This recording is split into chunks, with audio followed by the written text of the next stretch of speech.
Give me a minute. Hey, Larry lies. I'm not that great. So, hey, I drove up this morning, and you drive up the glass wall, the doors, the building, the parking lot. What's going on inside of there today? Amen. And then I remember what C.S. Lewis said when he described the Christmas event in this little tiny barn. And there's a baby that's going to be born in there. Lewis said, it's bigger on the inside than it is on the outside. You get it? It's bigger. I don't know what the occupancy is for this building, but the Holy Spirit is crowding this place out. Am I right? Just don't let anybody from the building codes in Lincoln know about it. Hey, open arms. You guys really mean what you say, and I just want to say this before I start preaching, is for the last 8 years, my wife and I and our family have been on a different kind of spiritual journey, and you can see by the color of my hair, I've been around a while, so I think I'm 90. But in that journey, there's been a golden thread in our lives of that spiritual pilgrimage that was a result of and a byproduct of this church. There's some folks in this church that just really became a part of our lives and walked us through that. And so when you say open arms, you mean it, because you took us in your own way, and that made a whole lot of difference. So God bless you for meaning what you say. Open arms. Okay, now do you want to have a sermon, or are we just going to go on and have turkey? You guys are going to be tired tonight. So the board meeting was over in L.A. We had just finished, and it was about 12 of us, and we were so glad the 3-day board meeting was over, and we whisked our way out to the parking lot right in front of the building where we were meeting, and the cab was waiting for us, and 4 of us piled into this cab. This was back when people took cabs. So we get in the cab, and we're buzzing along headed for the airport because we all need to make our way home from Los Angeles. And we're talking along, and I don't know what we were saying. I'm not sure what the conversation was, but the cabbie was from another country. I don't even remember what country, but he stopped us dead in our tracks. He said, wait a minute. And we all stopped. He said, who are you? And nobody said a word. But big mouth me. He said, who are you? You have so much joy and jubilance in your voice. I said, we're people that just survived a board meeting for 3 days. Are you kidding me? I said, we're all followers of Jesus Christ, and the cab was dead quiet. Not another word from him. And my friends are all kind of going, you told him who we were? I said, yeah. Somebody's got to grab the moment and define it. Say, this moment belongs to Jesus Christ, and that's exactly what happened. And you know, throughout our lives, our conversations define what's happening in the moment. So what are defining moments? I took a shot at saying what they are because that's the title of the sermon. They're a point of realization that something's wrong, or some action needs to be taken, or something hits you in a new way, or an earth-shattering experience puts your life on a brand new pathway. Those moments, if I ask you to sit this afternoon and write down the defining moments in your life, if you took enough time, you could find those. And those are amazing. And sometimes they are terribly painful. But when they occur, suddenly life takes on a whole new vista. And usually in the Lord, they take on brand new opportunities. Defining moments, in truth, are really rare moments. You may not get a warning that they're coming. And so it raises the question, and I really want you to wrestle with this one today. It raises this question. Do we own our destiny, or does our destiny own us? And I'd like to say for Christians, no destiny owns us, Jesus does. And when he's in charge of that, things really happen in a great ways. You know, so the age-old Latin phrase, Carpe Diem, seize the day. You know, that's sort of the fun thing. It came out of movies. It's been around. And if you've not heard it, you need to hear it. Carpe Diem means seize it. It means make something of the day. But you know, we're just lucky to handle the moment, much less the day. So if you want to seize the whole day, good luck. But if you can take advantage of this moment, that's what seizing the moment is all about. That's what defining the moment is all about. But we need to admit that in our journey, we realize that moments do shape us. And occasionally, occasionally we can turn the tables and we can shape the moment. This isn't supposed to be in the sermon, Larry, but here's the deal. If I hear one more conversation in America about us being victims, I am going to cry. Because we got to stop this victim talk. Either Jesus is in charge of the universe and we're a part of what he's doing, or we're not. So I'm not suggesting you may not be a victim of something or someone. That it doesn't happen. I'm suggesting we need to get in front of that and turn the victimization into victory. Am I right? I thought you would.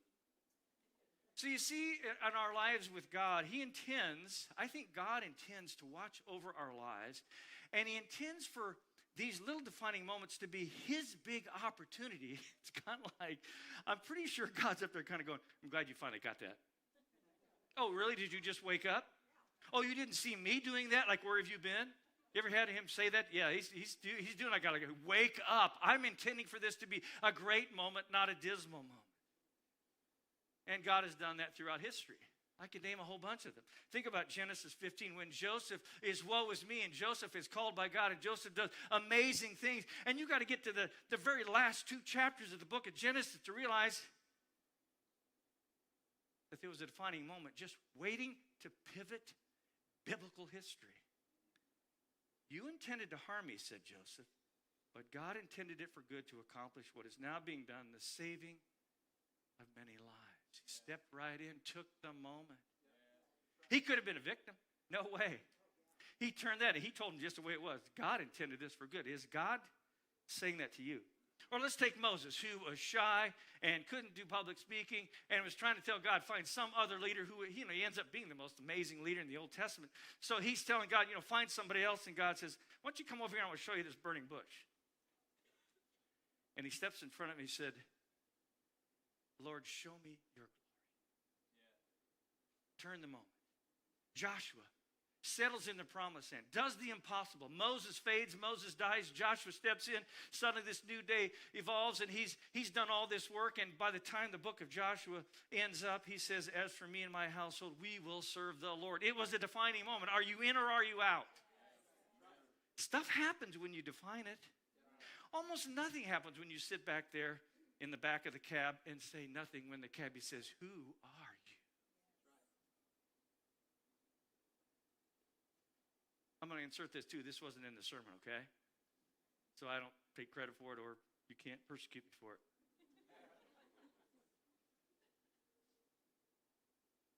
There's a lot of stuff you and I will never do about Lincoln or this county or this country or this world, or this globe. There's a lot of stuff that's out of our reach of influence.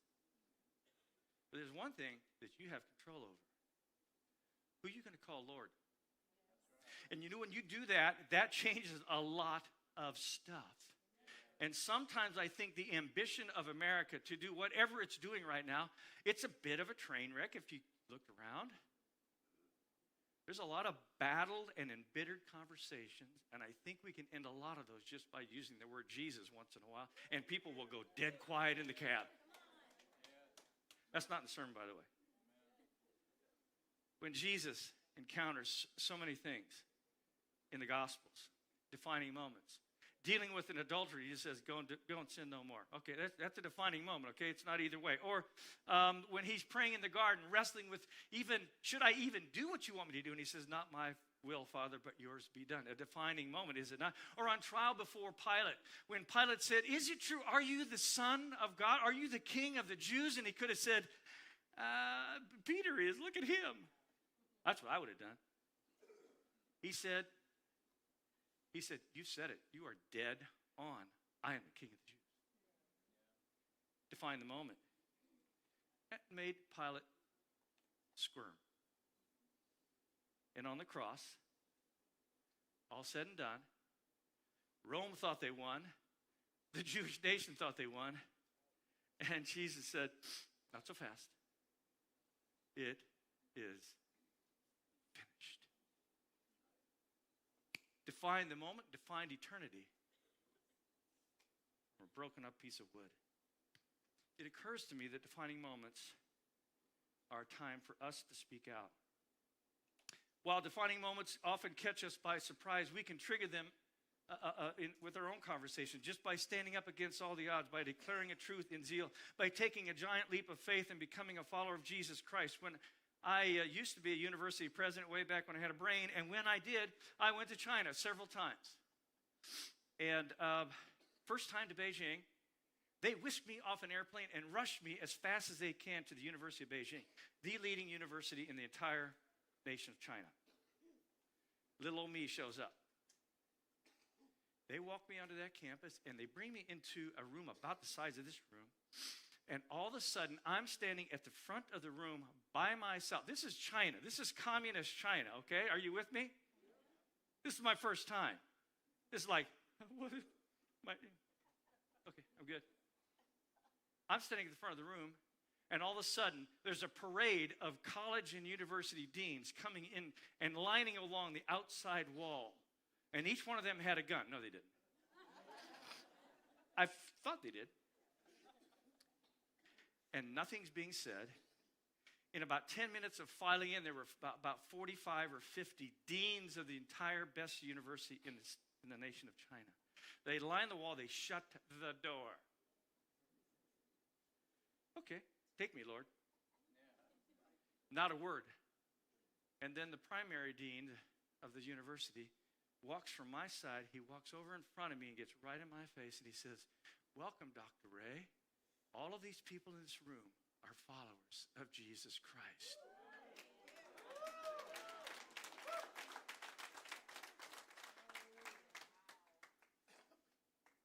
He defined the moment.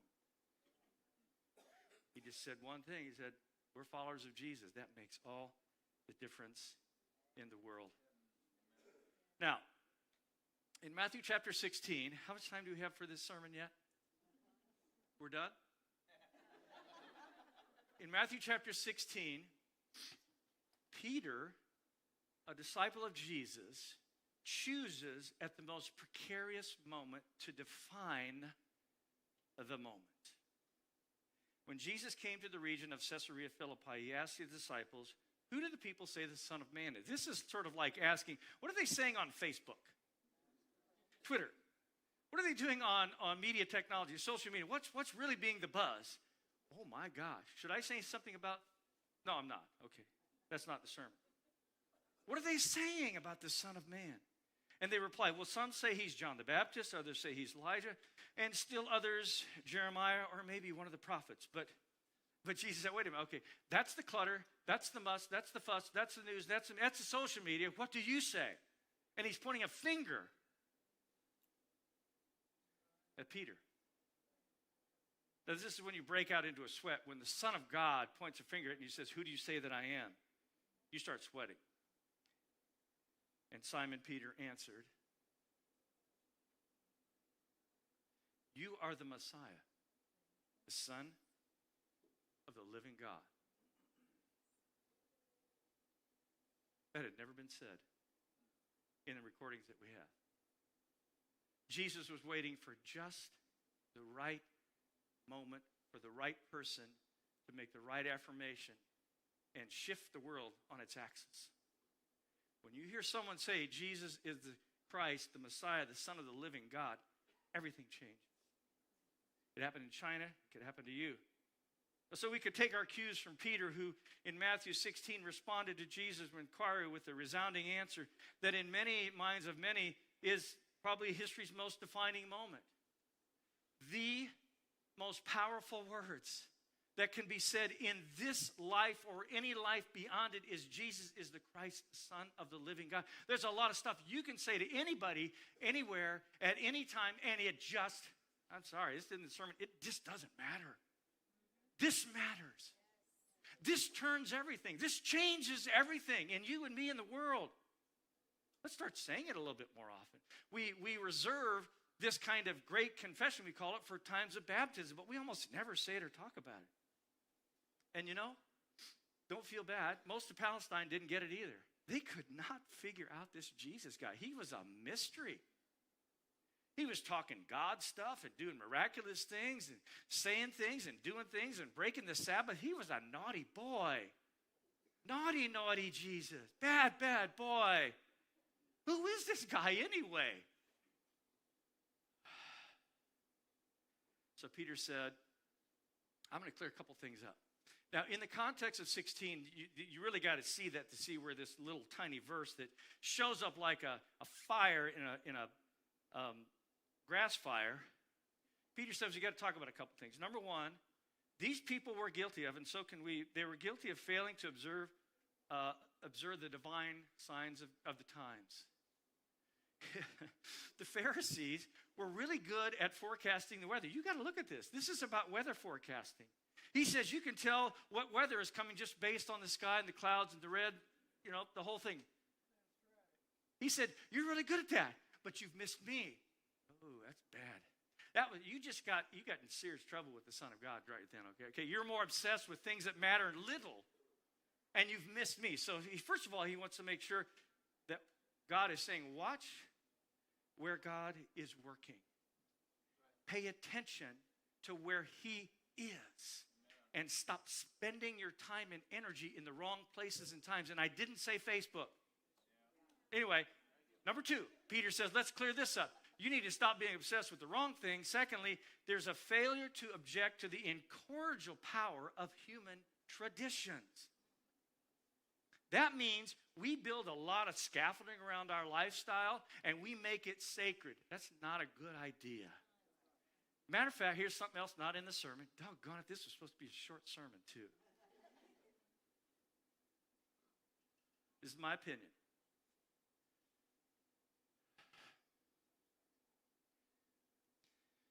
God is letting the church in America collapse in on itself. Because he's saying, I'll have nothing to do with your human traditions that are in the way of what I'm trying to get done. And we're going to watch the collapse. I'm no prophet, but I tell you, it's coming. It's coming faster than we ever thought. And when Judaism strutted around with all of its power of tradition and human innovation and its own laws, Jesus is trying to say, I'm more important than any of that stuff. And Peter said, I want to make sure you get this. This is the Son of God, and all this stuff will pass away. That's a defining moment. So they took it on the chin. Obsessed with those things. So one is, watch where you get stuck. Watch where God is working, but you need to watch where you get stuck. And I mean this with all sincerity. You got stuff and I got stuff that get in the way of just openly following Jesus completely. And it's human tradition. It's your baggage. And he's saying, get it out of here.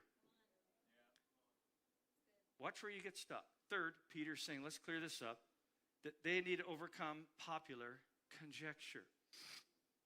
Now, there's a lot of opinions about who Jesus Christ is. I can list all the issues going on in scholarship about who Jesus is. I can talk to you or anybody else and say, what do you think about Jesus? And there's lots and lots of opinions. And Peter is finally saying, the weather doesn't matter. You get hung up on the wrong stuff. And you need to just make it clear that Jesus is the Christ, the Son of God. Now, here's what I really mean by that. Almost nothing matters more than Jesus.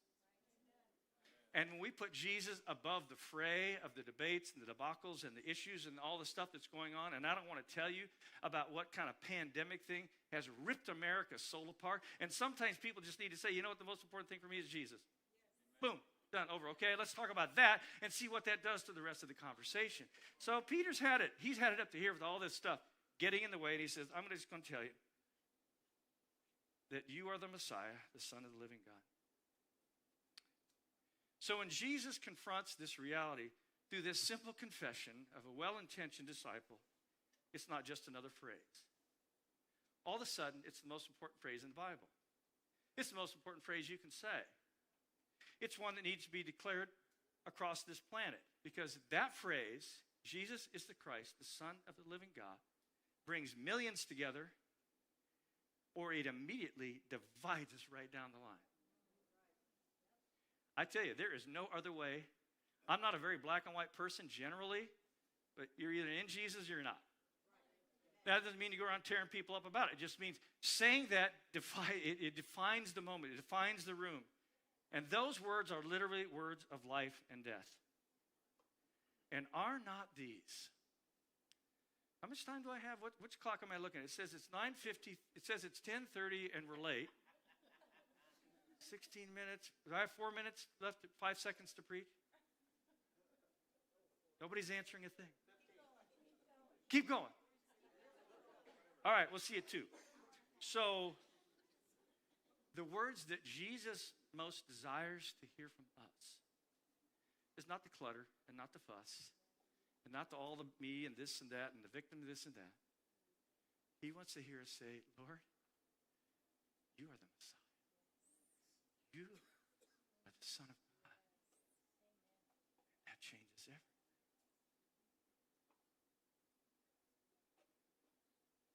I'd like for you to say those words with me today. Here's what I'm going to ask you to repeat with me a couple times because I'm about to go into a tirade, okay? I don't usually warn people, but I'm giving it to you now. Jesus is the Christ, the Son of the living God. Say that. Jesus is the Christ, Son of the living God. You just defined what this building is and what this ministry is. You just told the world where you stand. Congratulations. Now stand up with me, will you? And we're getting close to the end. How's that? That statement, Jesus is the Christ, the Son of the living God. It is a statement that stops storms and raises the dead.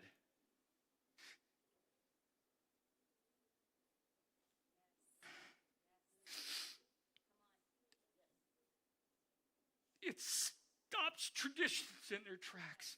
It fuels our journeys. It undergirds our conviction. It clears the air of dispute and is the final word in all the debates in the world. It enables our preaching and it tests our teaching.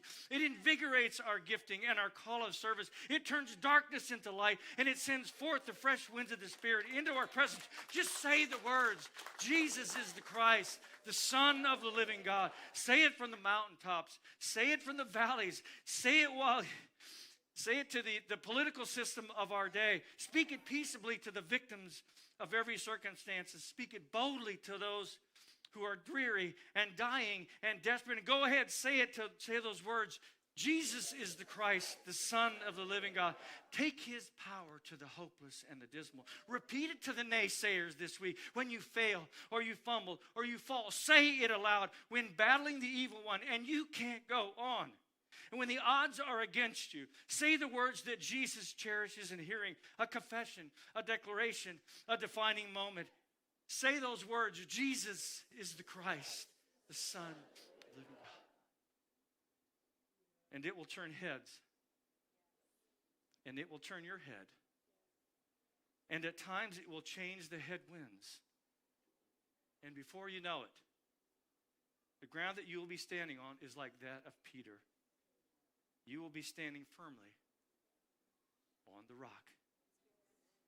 And remember, these words not only define the moment, more importantly, they define your eternity. God, thank you for this fellowship. Folks that know you, love you, follow you, and mean what they say when they say that you are the Son of the living God. Help us. Quiet cabs and buses and living rooms and church buildings and streets and Facebook, wherever you find us, Lord, can you just help us use the name Jesus and turn the world upside down again?